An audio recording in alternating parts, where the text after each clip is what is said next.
dance for adoption. Go on. Spin, shake, do whatever your kind does. Maybe someone here will feel sorry enough to take you home. Faith Turner did not move. No. And breathed. Then what good are you? 300 guests laughed. Not one looked away. Faith whispered. My mother taught me ballet. Garrett's face crumpled with disgust. Ballet?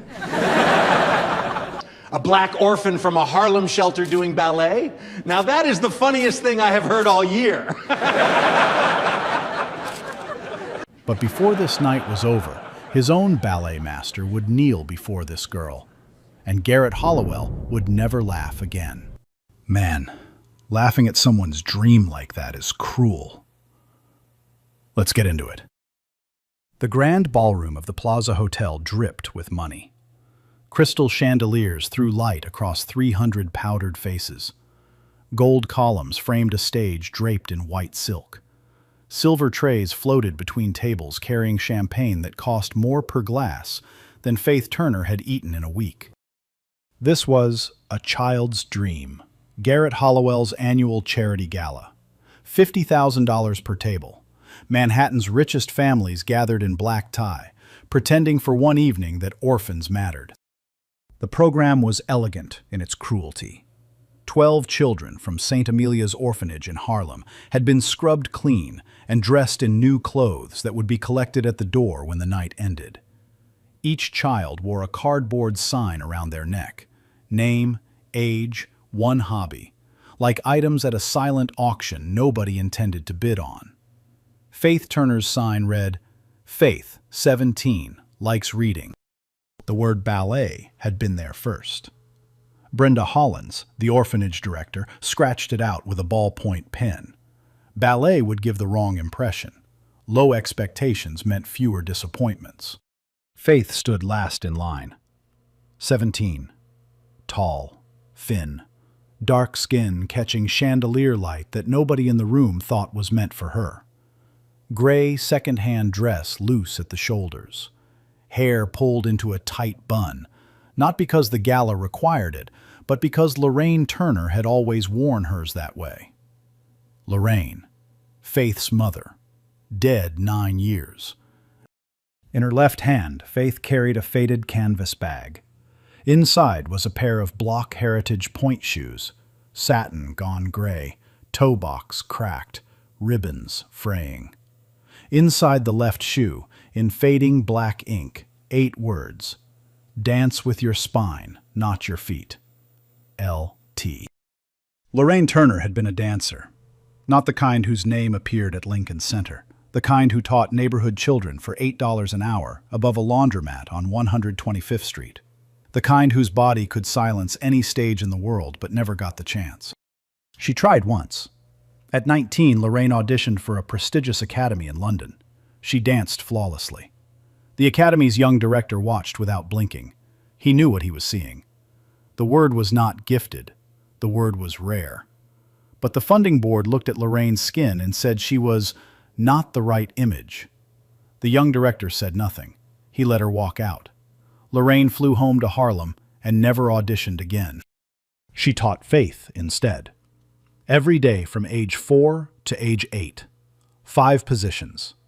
Port-de-bras, tendu, développé, grand allegro. Not from a textbook, from her own body. Every correction, every technique she had invented alone, while washing machines rumbled below. Then the coughing started. Lung cancer. Lorraine died holding Faith's hand in an apartment that smelled like medicine and old wood. 6 students and a landlord came to the funeral. The landlord wanted the keys. Faith went to St. Amelia's. She told no one she could dance. Every night after lights out, she practiced barefoot on the cold dormitory floor with her mother's shoes pressed against her chest. No mirror, no bar, no music, just memory, repeating what a dead woman's hands had pressed into her muscles. 9 years, alone, silent. Tonight, she stood in the plaza, holding that same canvas bag. Not one person looked at her twice. Garrett Hollowell owned this evening completely. 14 high-rises across Manhattan, a foundation that generated $18 million in tax deductions yearly. Every year, he selected one photogenic orphan on stage, signed papers before cameras, and smiled until the flashbulbs stopped. Each child was quietly returned to St. Amelia's within 4 months, once the headlines moved on. Tonight, he had already chosen. A 6-year-old blonde girl from the front of the line. Blue eyes, easy smile. Faith was not on his list. Backstage, Victor Ellsworth stretched his ankles in silence before a single mirror bulb. 63 years old, ballet master. 40 years across the Royal Academy of Dance, Bolshoi guest residencies, private stages of kings. Garrett paid him $150,000 for 30 minutes of The Dying Swan tonight. Victor cared nothing for galas or champagne. He cared about one thing: technique so precise it stopped time. In 40 years, he had seen perhaps 3 dancers who made his breath catch. Only 3. He did not yet know that the 4th stood 60 feet away, clutching a canvas bag that held shoes he had last seen 30 years ago, on the feet of a 19-year-old girl whose name he still could not say without his voice breaking. Garrett Hollowell had a gift for making cruelty look generous. He stepped onto the stage with his arms open wide, microphone clipped to his lapel, smile rehearsed to perfection. "Ladies and gentlemen, welcome to the heart of tonight's program." His voice rolled warm across the ballroom. "Behind me stand 12 beautiful children who are waiting, just waiting, for someone in this room to change their lives." He paused. Let the silence do its work. 300 faces softened on cue. "Now, I thought we would do something special this year." Garrett clasped his hands together. "Instead of simply introducing these children, I want to give them a chance to shine, to show you, in their own way, who they really are." He turned to the line of orphans. His eyes moved slowly from left to right, scanning each child the way a man scans a restaurant menu when nothing looks appetizing. He passed the 6-year-old blonde girl with a warm nod. He passed a 10-year-old boy with a quick wink. Then his gaze reached the end of the line and stopped. Faith Turner. Standing apart from the others, canvas bag pressed against her ribs, head down. The only child who had not smiled once since arriving. Garrett's smile sharpened. He had not planned this. But something about the 17-year-old black girl standing stiff and silent at the end of his stage triggered an instinct in him. The same instinct that made him demolish a building before the tenants finished packing. "You," he pointed his finger directly at Faith. "Come here." Faith did not move for 3 seconds. Then she walked forward, each step soundless on the marble. Garrett put a hand on her shoulder. His rings pressed cold against her collarbone through the thin gray dress. "Tell us your name, sweetheart." "Faith Turner." "Faith." He repeated it slowly, turning the name over for the audience like a curiosity. "And Faith, what do you do? What is your special talent?"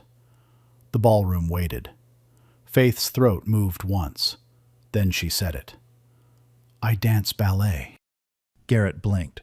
For 1/2 second his mask slipped, and what was underneath, raw, unfiltered contempt, flashed across his face, before the smile came back twice as wide. "Ballet!" He turned to the audience. "Did everyone hear that? This 17-year-old girl from a Harlem shelter just told us she dances ballet." A ripple of laughter moved across the room, soft at first, testing. Garrett fed it. "Sweetheart, ballet is not something you pick up between bunk beds. It requires training. It requires academies. It requires a certain—" He waved his hand vaguely in Faith's direction. "Foundation." The word hung in the air. Everyone heard what it meant. Nobody said it out loud. Constance Davenport, seated at the front table in a gown that cost more than St. Amelia's monthly budget, leaned toward her husband and whispered loud enough for the next 3 tables to hear. A black girl doing ballet at 17 from a shelter. Someone should tell her that ship sailed a long time ago. Laughter spread, harder now, less polite. A man at table 9 adjusted his Rolex and said to no one in particular, 17 and still not adopted. There is usually a reason for that. More laughter. Phones rose. The red recording lights blinked like small predatory eyes across the dim ballroom. Garrett was enjoying himself. He leaned into the microphone. Well, Faith, since you say you can dance, why not give us a little performance right here? Dance for adoption. Show these fine people one good reason someone should take you home. He stepped back and swept his arm toward the empty stage like a ringmaster presenting an animal act. Faith did not move. She stood where Garrett had placed her, under a spotlight that turned her gray dress white-hot, and she held the canvas bag, and she breathed. Penelope Hollowell, Garrett's wife, sat at the head table. She looked down at her champagne. She did not speak. She did not object. Her silence was its own kind of cruelty, the kind that wears pearls and calls itself discretion. Brenda Hollins watched from the far edge of the ballroom, half hidden behind a column. Her hands were shaking. She was the director of St. Amelia's. She was supposed to protect these children. But Garrett Hollowell donated $300,000 to the orphanage every year. That money kept the lights on, the food coming, the beds warm. Brenda opened her mouth. Then she closed it. Then she looked at the floor. The 11 other children from St. Amelia's sat in the back row. The youngest was 6. She held the hand of the boy next to her and squeezed it so hard her knuckles turned pale. None of them moved. They knew the rule that no adult had ever spoken aloud, but every orphan understood by instinct. If you make trouble, nobody comes back for you. Faith stood alone on a stage built for spectacle, surrounded by 300 people who had paid $50,000 each to feel generous, and not one of them could see her. Garrett was not finished. He tilted his head, studying Faith the way someone studies an insect on a windowsill. Nothing? No dance? No grand ballet? He shrugged and turned to the audience. I suppose that is the difference between dreaming and doing. Plenty of people dream. Very few have the breeding to deliver. Breeding. He said it without flinching. 300 people heard it. Nobody gasped. Then Garrett added the last line, the one that would cost him everything he owned, every partnership he had built, every handshake deal he had sealed over 30 years of Manhattan real estate, though he did not know it yet. He looked at Faith and said, Sweetheart, if your mother had anything real to give you, you would not be standing on my stage, wearing a borrowed dress, hoping a stranger feels sorry enough to sign a piece of paper. The ballroom erupted. Laughter bounced off the chandeliers and came back louder. Garrett grinned and raised his champagne glass. Faith's hand tightened around the canvas bag until the outline of the point shoes pressed through the fabric. Her eyes were dry. Not because she was not hurt, because she had heard this before. Different words, same meaning, for 9 years straight. Crying had never changed anything. She looked past Garrett, past the cameras, past the chandeliers and the champagne and the 300 faces that would forget her name by morning. And she whispered a sentence that no microphone caught, but that lived inside her chest like a second heartbeat. I hear you, Mama. Spine, not feet. Nobody in that ballroom knew what was coming. In the dressing room backstage, Victor Ellsworth had stopped stretching. He had heard the laughter through the walls. He had heard the name Ballet. And now he was standing at the doorway, looking down the corridor toward the stage, listening to something the rest of the room had already dismissed. He was listening to silence. The silence of a girl who had just been torn apart in public and had not broken. In 40 years of ballet, Victor Ellsworth had learned one truth that no academy could teach. The dancers who shattered under pressure were everywhere.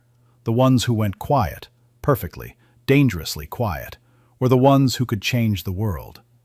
He stepped into the corridor, and he began to walk toward the stage. Yo, this part makes my blood boil every single time. A grown man worth billions, standing on a stage telling a kid she is nothing, in front of cameras. And nobody said a word. Nobody. That is not charity. That is cruelty wearing a bow tie. Faith walked off that stage the way a person walks out of a burning building. Steady, deliberate, eyes fixed on something no one else could see. She did not go back to the line of orphans. She turned left into the backstage corridor where the light was dimmer. The marble gave way to old hardwood, and the laughter faded into a muffled roar heard through walls.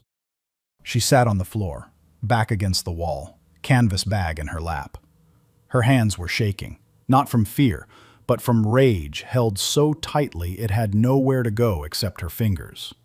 She opened the bag, took out the point shoes, unlaced her flats, slid her feet into Lorraine's shoes. The satin was rough, the toe box pressed hard and familiar. She tied the ribbons twice around each ankle, not tucked behind the bone where it would not press a nerve. She stood. Releve. The tip of the point shoe touched hardwood, a small, clean sound like a single key struck on a piano. Faith closed her eyes and began to move. Tendu front, tendu side, dégagé, rond de jambe, slow, controlled. Each movement pulled not from thought but from somewhere deeper.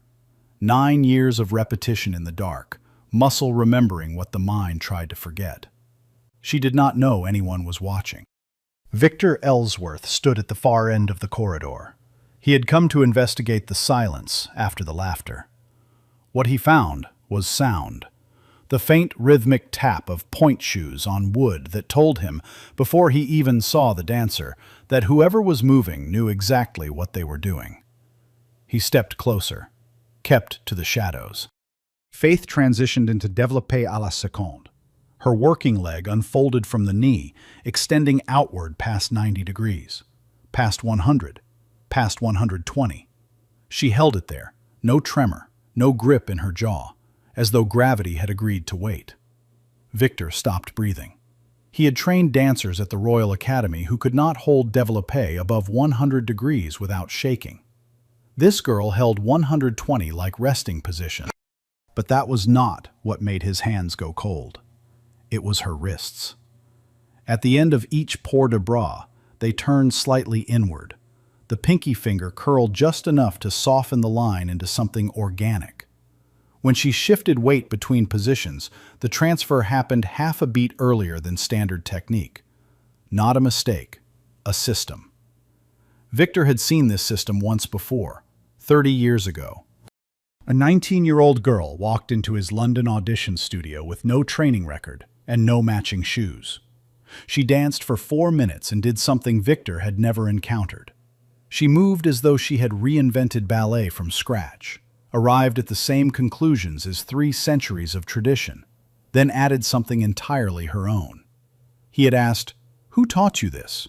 She answered, "Nobody. I created it. It is how my body understands music." Her name was Lorraine Turner. Now Victor stood in a Plaza Hotel corridor, watching that same system alive inside a 17-year-old girl. Every wrist turn, every weight shift, every curl of the smallest finger. Not similar, identical. He whispered the name before he could stop himself. Lorraine? Faith froze, turned, saw a tall, older man in the shadows with an expression she could not read, somewhere between shock and grief. She tensed. Adults in dark hallways had never meant anything good. "Where did you get those shoes?" His voice was rough, barely controlled. Faith pulled back half a step. "They were my mother's." "Your mother's name?" "Lorraine Turner." Victor closed his eyes. 30 years collapsed into 5 syllables. When he opened them, he looked at Faith the way no one had looked at her in 9 years. Not with pity, not with charity, but with recognition. And behind that recognition, something heavier. Guilt. He did not tell her he had known Lorraine. That truth was too heavy for a corridor. "How long have you been training?" "Since I was 4. My mother taught me until she could not anymore. And after that, I taught myself, every night. Victor said nothing for a long time. Then, not to Faith, but to himself, in a voice that barely stirred the air. 9 years, self-trained, and she moves like that. He looked toward the ballroom where laughter still echoed. Then back at Faith Turner, standing in worn point shoes on bare hardwood. Something shifted behind his eyes. A decision. The kind that rearranges the rest of a life. What was Victor thinking? And what was he about to do? Victor Ellsworth walked back to his dressing room and closed the door. He stood in front of the mirror for 10 seconds without moving.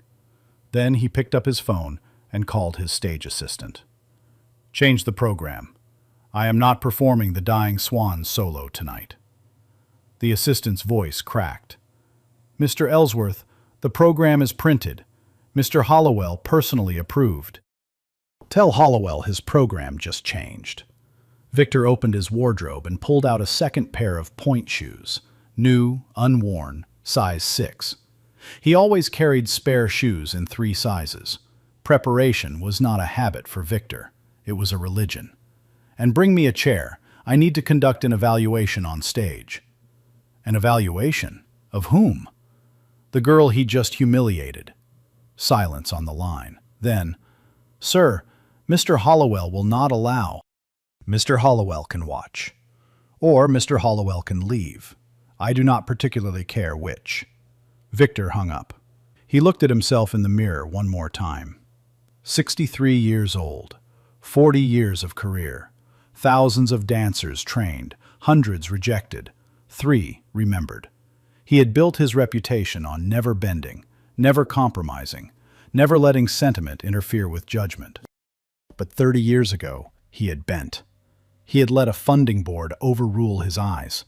He had watched Lorraine Turner walk out of his studio, and he had said nothing. That silence had followed him across 3 decades, across oceans, across every stage he had ever stood on. It sat in the back of every standing ovation like a chair that would not stop creaking. Tonight, that chair was going to break. He walked out of the dressing room, carrying the spare point shoes, and found Faith still standing in the corridor. She had not moved. She was watching the doorway to the ballroom like a soldier watching a border she was not permitted to cross. "These are for you." Victor held out the new shoes. Faith looked at them, then at her mother's shoes on her feet. "I will wear hers." Victor studied her face. Then he nodded once. He understood. Those shoes were not equipment. They were inheritance. "I want you back on that stage," he said. "Not for Hollowell, not for adoption, not for any person in that room." He paused. "For your mother." Faith's jaw tightened. "Why are you doing this?" Victor did not answer directly. He looked at the worn point shoes on her feet, the cracked toe box, the fraying ribbons, the satin that had gone from pink to gray, and said, "Because I owe a debt that is 30 years overdue." Faith did not understand, but she saw his eyes, the eyes of a man carrying something too heavy for too long, and she believed him. They walked toward the stage together. Garrett Hollowell was midway through introducing Victor's solo when his assistant appeared at his elbow and whispered the change. Garrett's smile vanished. He grabbed the assistant's arm hard enough to wrinkle the sleeve. "He wants to do what?" "An evaluation. On stage. The girl from before." "Absolutely not. I am not turning my gala into a circus for some Mr. Ellsworth said you can watch or you can leave." Garrett's face went through 3 colors in 2 seconds. White, pink, red. He released the assistant's arm and straightened his jacket. 300 guests were watching. Cameras were rolling. He could not make a scene. And then Garrett's mind did what Garrett's mind always did. It calculated. If the girl failed publicly, he would look magnanimous for giving her a chance. If she somehow succeeded, he would take credit for discovering her. Either way, the story ended with his name on top. "Fine," he hissed. 2 minutes. If she embarrasses this event, Ellsworth is finished. He returned to the microphone with his smile rebuilt. Ladies and gentlemen, a special addition to tonight's program. Our esteemed ballet master, Victor Ellsworth, has requested a brief artistic evaluation, a live demonstration of raw, undiscovered talent. Let us see what our young Faith can do. His tone made it clear what he expected. Entertainment. A brief, awkward failure that would make the champagne taste even better. Faith stepped onto the stage for the second time that night. Same gray dress, same canvas bag, same worn point shoes. But something was different. Her shoulders were pulled back. Her chin was lifted, not high enough to look arrogant, but high enough to look like she had stopped apologizing. The ballroom murmured. Constance Davenport leaned forward with her phone already recording. "Round 2, she whispered to her husband. "This should be quick." Nora Beckett, a journalist seated near the press table, turned on her camera. She was not recording for entertainment. Something in her gut told her to pay attention. Victor walked to center stage.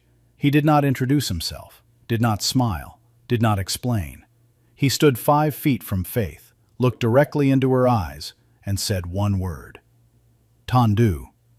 Faith extended her right foot forward, toe brushing the marble. Clean, precise. "Dégagé." Sharp, off the floor. Controlled return. "Rond de jambe." Smooth arc, perfect circle traced by the toe, not a millimeter of hesitation. Victor began calling faster. "Frappé, fondu, grand battement." These were professional-level bar exercises, the kind that required years of academy training, and he was calling them without a bar. No support, pure balance, pure strength. Faith executed every one. Her body responded to each command the way a concert piano responds to a master's fingers, instantly, cleanly, without negotiation. The laughter in the ballroom died.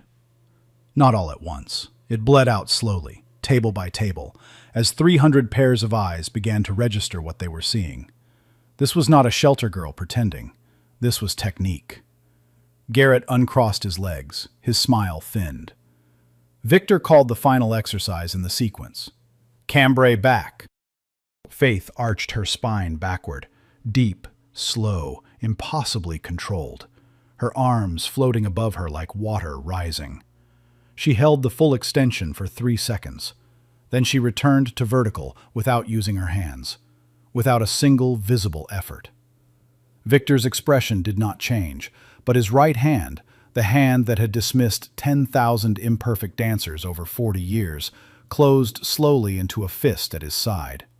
Not anger, recognition. He had given Faith a professional-level examination. She had not merely passed. She had made it look like breathing. Garrett stood at the edge of the stage, arms folded, jaw tight. He felt the room tilting.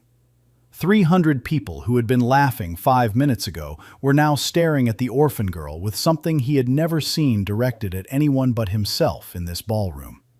Attention. He stepped forward and reached for the microphone. "Well, that was a lovely little warm-up, but I think we should move on to our featured—" Victor raised one hand, palm out, without turning around. The gesture was small, quiet, absolute. A ballet master silencing a billionaire with 5 fingers and 0 words. Garrett froze. His mouth was still open. 300 people saw it. The richest man in the room stopped mid-sentence by a single raised hand. He stepped back. His jaw clenched so hard the muscle jumped beneath his skin. Victor lowered his hand and turned to Faith. His voice carried across the silent ballroom like the first note of an orchestra. "Now, show me what your mother really taught you." The orchestra conductor looked at Victor. Victor gave a single nod. The first notes of Adagio from Swan Lake floated across the ballroom like smoke rising from still water. Faith closed her eyes, inhaled once through her nose. Then she began to dance. She did not perform the standard Petipa choreography taught in every academy from Moscow to Manhattan. The classical foundation was there, every line correct, every position clean, but layered on top was something that belonged to no school. Subtle undulations rolled through her ribcage, her shoulders isolated in micro-movements no European tradition had ever codified. Her arms did not merely frame her body, they shifted between classical port-de-bras and something older. Drawn from a vocabulary Lorraine Turner had built alone in a Harlem studio while the world looked the other way. It was ballet. It was not ballet. It was both. The ballroom went silent. Not quiet, silent. Champagne glasses stopped halfway to lips. Constance Davenport's phone hand dropped to her lap. She was no longer recording for entertainment. She could not help watching. Eleanor Whitfield reached for her husband Thomas's hand under the tablecloth. Her eyes filled without her knowing why. Then Victor saw it. Faith transitioned into arabesques, long, sustained, melting one into the next. At the end of every arabesque, her wrist turned inward, pinky curled. Weight shifted half a beat early. The system. Victor clasped his hands behind his back to hide the trembling. 30 years ago, he watched Lorraine Turner create that system during a 4-minute audition. He had spent 3 decades trying to understand how a self-taught girl from Harlem arrived at a movement language simultaneously classical and revolutionary. He never figured it out. Because it was not intellectual. It lived in the body, and the only body that carried it had died 9 years ago, or so he believed. Now Faith's wrists told him the truth. Lorraine had not let it die. She poured it into her daughter day by day for 4 years. Faith kept it alive 9 more years alone in the dark. 13 years that system survived poverty, death, and silence. Faith was not copying her mother. She was continuing her. Victor whispered words no microphone caught. 30 years. I failed her mother. I will not fail her. The music built. Faith launched into grand jeté, legs splitting 180 degrees mid-air, hanging a fraction of a second longer than physics allowed. She landed without sound. Victor raised his hand. The orchestra stopped. Silence crashed into the room. He looked at Faith. His voice was steady but thin. 32 fouettes. Your mother could do them on a wooden floor in Harlem with no mirror and no music. Can you? Something shifted in Faith's face. This man had said, "Your mother," and for the first time tonight, those words carried respect. She nodded once, standing legs set, releve on left point. Lorraine's worn shoe on cold marble, 5 times more slippery than any practice floor, in shoes with no grip left. Faith began to turn. 1, 2, 3, spotting clean. 10, 15, no wobble. 20, the audience counted under their breath. 25, someone at table 4 stood without realizing. 30, 31, 32, 5th position. Perfect frame, not a tremor. 3 seconds of silence. Then, Nora Beckett's camera found the shoes. The left point had split at the toe during the final turn. Through the crack, in fading black ink, 5 words showed on the inner lining. Dance with your spine, LT. Nora photographed it. She did not know who LT was. That photograph would change everything. What 300 people did not yet understand, what they were about to learn, was that the ballet master gripping his own hands behind his back had met LT before. And what held his hands together was not admiration. It was shame. Garrett Hollowell was losing his own evening, and he knew it. He stepped onto the stage while the last echo of applause still hung in the air. His smile was back, wider now, harder at the edges. The kind of smile a man wears when control is slipping and the only tool left is volume. Wonderful. Truly wonderful. He clapped slowly into the microphone. Let us give our little orphan a round of applause. Spinning is very impressive for a street performer. He paused, letting the word street settle into the silence like a stone dropped into still water. But folks, real ballet, the kind you pay to see, The kind Victor Ellsworth has spent a lifetime mastering is something else entirely. He turned to Victor. Victor, perhaps now you could show us the difference. The dying swan, as we planned. The message was clear. Perform your solo. Drown the girl's moment. Remind everyone who the real artist is. 300 faces turned to Victor. Victor Ellsworth stood at the center of the stage. He looked at Garrett. Then at Faith, standing near the wing, her chest still rising from the fouettes, Lorraine's shoes dark with moisture against the marble. Then Victor did something that Garrett Hollowell had not calculated, something that no amount of money could have predicted or purchased or prevented. He turned to Faith and said, "Miss Turner, would you do me the honor of a pas de deux?" The ballroom inhaled. Pas de deux, the most intimate form in ballet, two dancers moving as a single body, traditionally reserved for principal artists at the highest level of the profession. Victor Ellsworth had not performed a pas de deux with anyone below the rank of principal dancer in 25 years. He was asking a 17-year-old orphan in worn shoes to dance beside him on equal footing, in front of everyone. Garrett's face went white, then red. He grabbed Victor's arm backstage of the microphone's range. "This is not what I paid for. End this now." Victor removed Garrett's hand from his sleeve, the way a person removes a piece of lint, gently, without looking at it. "You paid for a performance, Mr. Hollowell. You are about to get the performance of your life." Garrett opened his mouth, closed it. 300 guests were watching. He could not drag a ballet master off his own stage without looking like exactly what he was. He stepped back into the shadows. His jaw was locked so tight the tendons showed through the skin of his neck. Victor turned to the orchestra conductor and spoke one word: "Giselle." The conductor understood. He raised his baton. The first notes of Adagio from Giselle, Act 2, filled the ballroom. Slow, aching, built on a story everyone in ballet knows by heart. Giselle, the peasant girl betrayed by aristocracy. The girl who dies of heartbreak, but whose love is so powerful it survives death itself. Victor had chosen this music on purpose.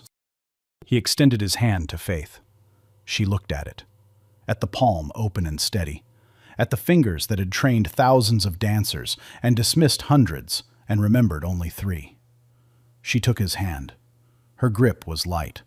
Her bones were small inside his palm, but her balance was absolute. They began. Promenade en attitude.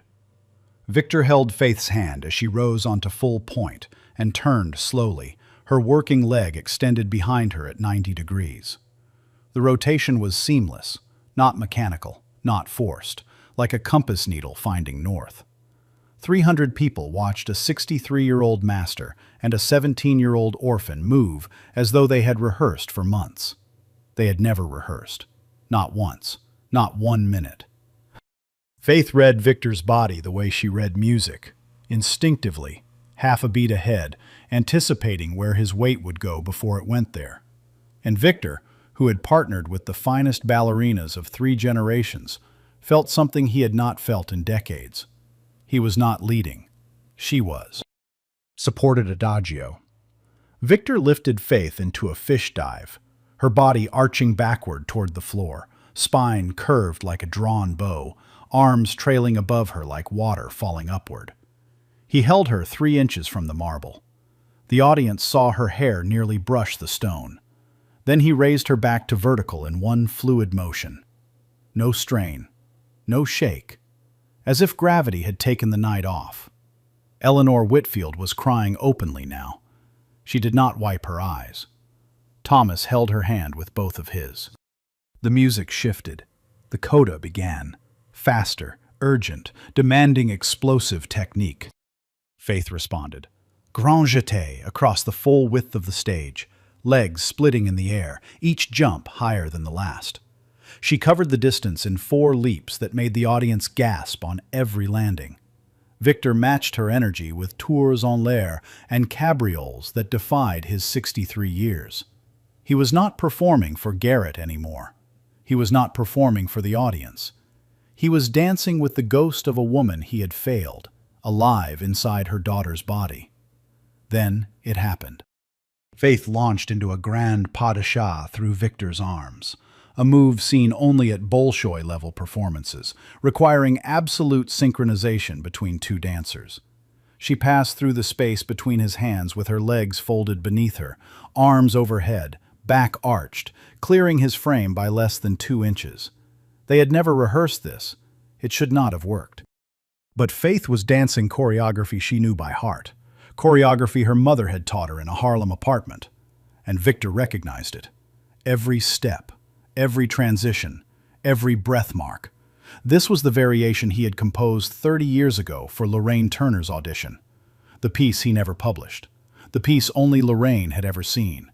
She had taught it to her daughter before she died. Victor's vision blurred. His left foot landed a fraction off center. Not enough for the audience to notice, but enough for Faith to feel through his hand. She adjusted her own balance to compensate. Instinct. Muscle memory. The same way Lorraine used to adjust when her partner faltered during practice. The music reached its final crescendo. Victor and Faith hit the closing position together, his arm extended, her body suspended in a penché that seemed to defy every physical law. The last note faded. Silence. 3 full seconds. Long enough to hear the chandeliers humming above. Then Victor Ellsworth did something that no one in that ballroom would ever forget. He released Faith's hand. He stepped back 1 pace. And slowly, so slowly that every pair of eyes in the room tracked the movement, he lowered himself onto 1 knee. His right hand pressed flat against his chest. His head bowed. Reverence. The highest honor in ballet.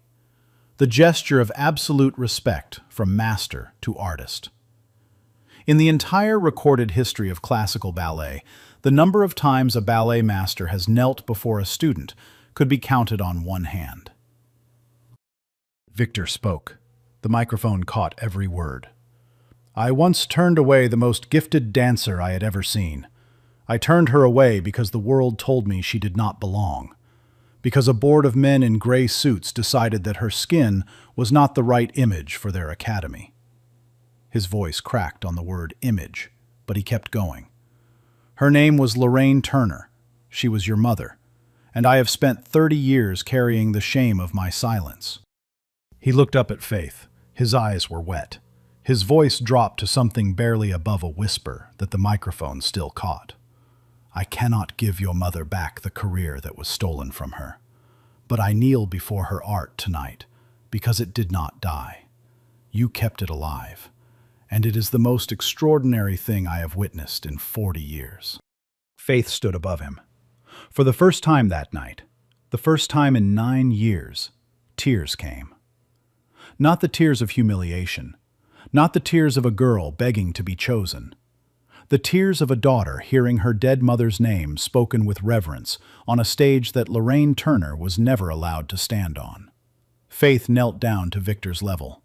She took his hand, and she said 5 words that would be replayed 30 million times in the weeks to come. She forgave you a long time ago. Victor's composure broke.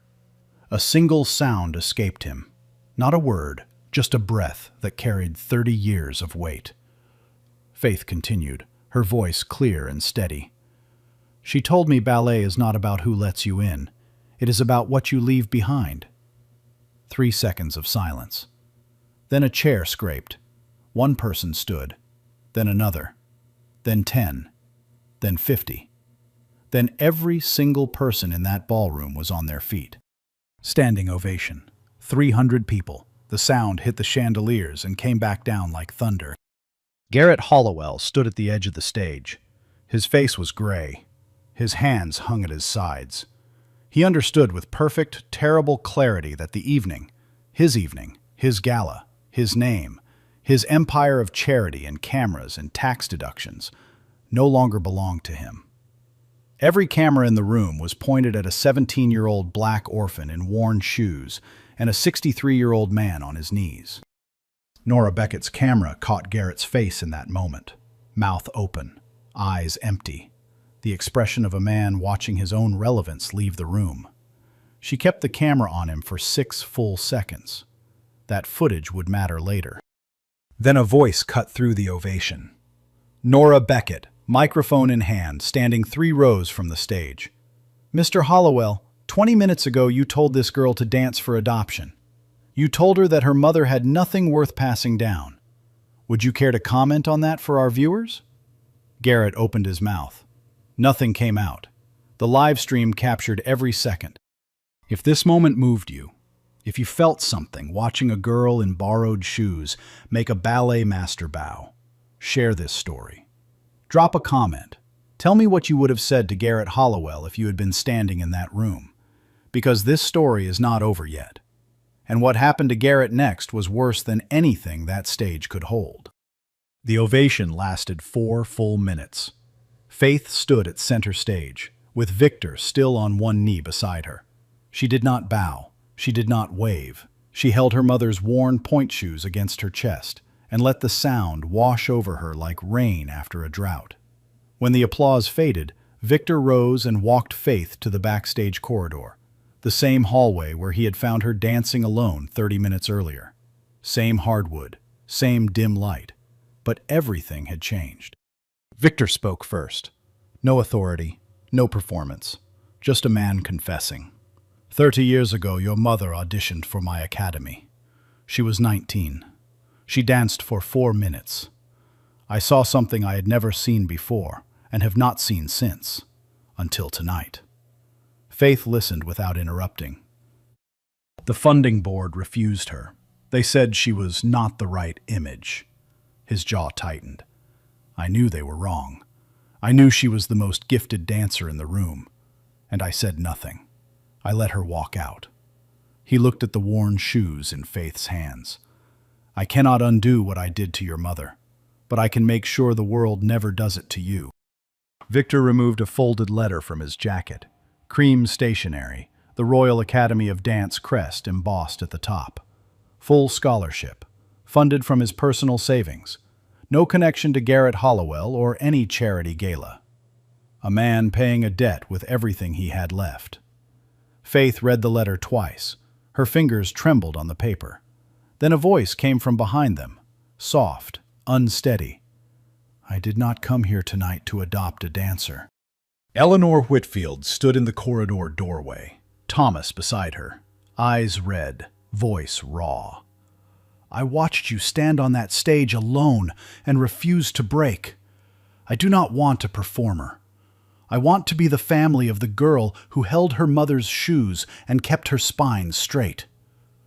Faith looked at Eleanor, at Thomas, at Victor. 3 adults in a dim hallway offering 3 different things: a scholarship, a family, a confession, and not one of them had asked her to dance for it. For the first time in 9 years, Faith Turner was not auditioning. She was being chosen. The first clip hit the internet before the gala champagne went flat. A guest at table 6 had recorded Garrett's opening attack from the first word. Dance for adoption. 31 seconds of a billionaire mocking a 17-year-old black orphan on his own stage. The video reached 2 million views before midnight. By sunrise, it had crossed 12 million.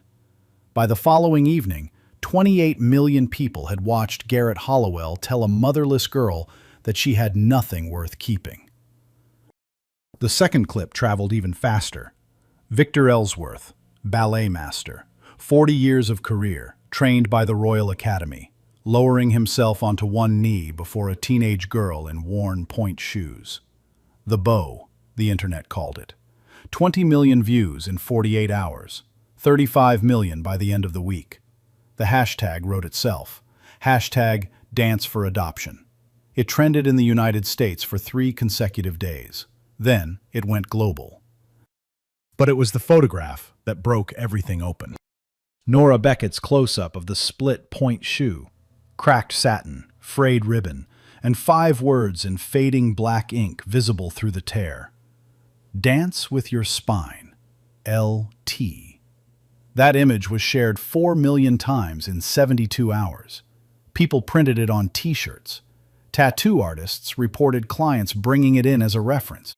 A muralist in Brooklyn painted it 30 feet tall on the side of a building on 125th Street, 3 blocks from the laundromat where Lorraine Turner once taught ballet for $8 an hour. Then the investigations began. Journalists pulled Garrett Hollowell's adoption records. What they found turned sympathy into fury. In the past 5 years, Garrett had publicly adopted 3 children at his annual gala, each time on camera, each time to thunderous applause. What the cameras never followed was the return. Every child had been sent back to St. Amelia's within 4 months, quietly. Paperwork filed after midnight, no press releases, no follow-up story. Each adoption had generated significant tax deductions. Each return had generated nothing, except a child who spent 4 months believing they had a family and then woke up one morning back in a bunk bed. The financial records confirmed the rest. Garrett's charitable foundation, A Child's Dream, had raised over $90 million in 6 years. Less than 11% reached any orphanage. The rest dissolved into administrative fees, consulting contracts paid to Garrett's own companies, and event costs that included private jets, hotel suites, and Victor Ellsworth's $150,000 performance fee. 2 of Garrett's largest corporate partners, the law firm Davenport & Cole and the investment bank Meridian Capital, severed their contracts within 72 hours. The board of A Child's Dream demanded Garrett's resignation. He gave a televised apology from behind a mahogany desk. His voice trembled in all the rehearsed places. Nobody believed a word. The New York State Office of Children and Family Services opened a formal investigation into adoption practices at events organized by Garrett's foundation. Garrett Hollowell did not go to prison. There was no criminal charge, not yet. But he lost something he valued more than freedom. He lost relevance. His name, once printed on buildings and ballroom invitations, now appeared only in headlines he could not control. Donors disappeared. Politicians stopped returning calls. The 14 Manhattan high-rises still stood, but the man who owned them had become someone people crossed the street to avoid. Brenda Hollins resigned as director of St. Amelia's. In her letter, she wrote one sentence that mattered. "I chose funding over a child, and I will carry that failure for the rest of my life." The children of St. Amelia's got a new director. They also got something Brenda had never given them, an honest answer when they asked why adults sometimes looked away. Faith Turner moved to London that autumn. She enrolled at the Royal Academy of Dance on a full scholarship funded by Victor Ellsworth's personal savings. Not a single dollar connected to any charity, any gala, or any billionaire's tax strategy. On her first day, she placed 2 pairs of shoes in her locker. The new pair, pristine, pink satin, perfectly fitted. And her mother's pair, gray, cracked, ribbons fraying, toe box split from 32 fouettes on a marble floor. She kept them side by side. Every morning before class, she touched the worn toe of the left shoe, where the ink had faded but the words still held. "Dance with your spine, not your feet." Victor became her mentor, not out of pity, not out of guilt, out of the only currency that matters in ballet, respect for something greater than himself. He told a journalist 3 months later, "I have trained dancers on every continent for 40 years. Faith Turner is the finest I have ever seen, and her mother, Lorraine Turner, was the finest I ever let go." The Royal Academy carved a line into the stone above the entrance to its main rehearsal hall. 8 words, a name beneath them. "Dance with your spine, not your feet. Lorraine Turner." The first time Lorraine's name had ever appeared on any wall outside a Harlem apartment. Eleanor and Thomas Whitfield completed Faith's adoption through the legal process. No stage, no cameras, no applause. Just paperwork and a quiet courtroom, and a 17-year-old girl who finally had a last name someone chose on purpose. "Look, I picked this one because I am so done watching people decide what a black girl is allowed to dream. Her mom danced in a room above a laundromat, and nobody cared. But she taught her kid every single step before she died. You cannot kill that. You just cannot. If this story made you feel something, if you thought of someone who was told they were not enough, share this video with them. Sometimes a story is the only mirror that tells the truth. If you were in that ballroom tonight, what would you have said to Garrett? What would you have said to Faith? Tell me in the comments. Go back and watch the moment Victor first heard Faith's shoes on the hardwood floor. Watch his face. There is a detail I did not explain. See if you can find it. Subscribe and hit that bell. Next week I have another story about someone the world underestimated. Trust me, you will stand up from your chair.